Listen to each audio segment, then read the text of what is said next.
নমস্কার বন্ধুরা, সবাই কেমন আছো? আশা করি সবাই খুব ভালো আছো। আজকে আমি পনির রান্না করেছি একটু অন্যরকম ভাবে। পুরো ভিডিওটা তোমরা দেখতে থাকো।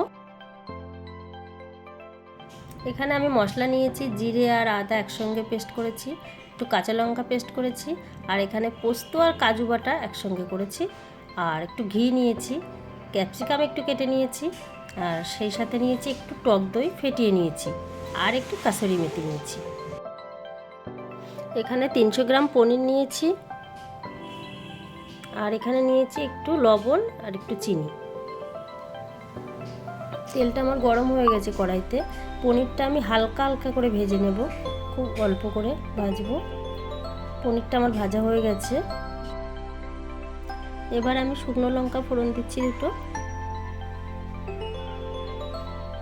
সেই সাথে একটু কালো জিরে দিলাম।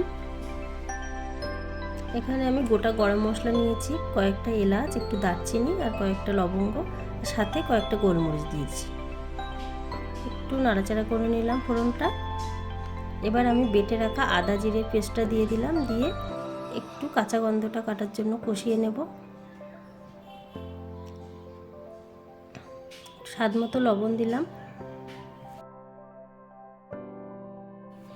মশলাটা কষানো হচ্ছে, তার মধ্যে আমি একটু কাঁচা লঙ্কা পেস্ট দিয়ে দিলাম, দিয়ে আবার একটু হালকা করে নাড়াচাড়া করে কষে নিলাম।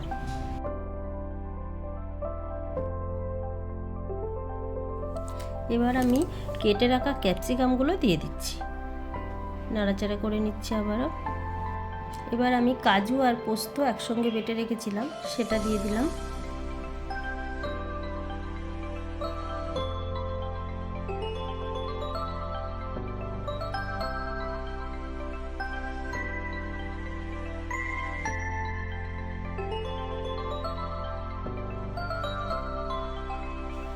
একটু নাড়াচাড়া করে নিয়েছি। এবার আমি স্বাদ মতো চিনি দিয়ে দিলাম।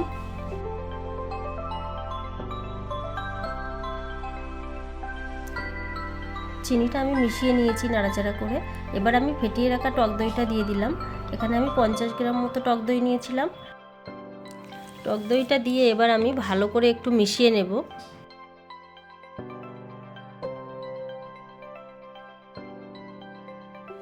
মশলা থেকে তেল ছাড়লে এবার আমি একটু কাশ্মীরি লঙ্কার গুঁড়ো দিয়ে দিলাম, দিয়ে ভালো করে নেড়ে দিলাম।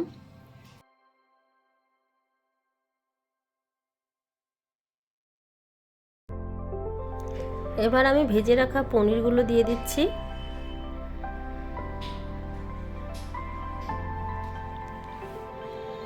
ভালো করে নাড়াচাড়া করে নিচ্ছি আমি।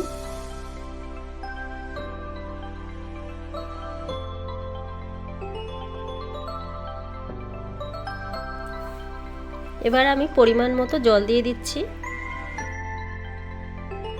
আমি নাড়াচাড়া করে নিলাম, আর একটু ঘন রাখবো সেই জন্য আমি জলটা পরিমাণে একটু কম দিয়েছি। ঝোলটা বেশ ফুটে ঘন হয়ে এসেছে। এবার আমি একটু কাসুরি মেথি দিয়ে দেব, দিয়ে একটু হালকা করে মিশিয়ে নিলাম। এবার আমি অল্প আঁচে 2-3 মিনিট ফুটিয়ে নামিয়ে নেব। আমার পনির রান্না করা হয়ে গেছে। আজকে আমি অন্যরকমভাবে অন্য স্বাদের পনির রান্না করেছি। তো আমি এখানে সাদা গ্রেভি পনির রান্না করেছি। তো তোমরা ভিডিওটা দেখে অবশ্যই জানাবে রেসিপিটা তোমাদের কেমন লাগলো।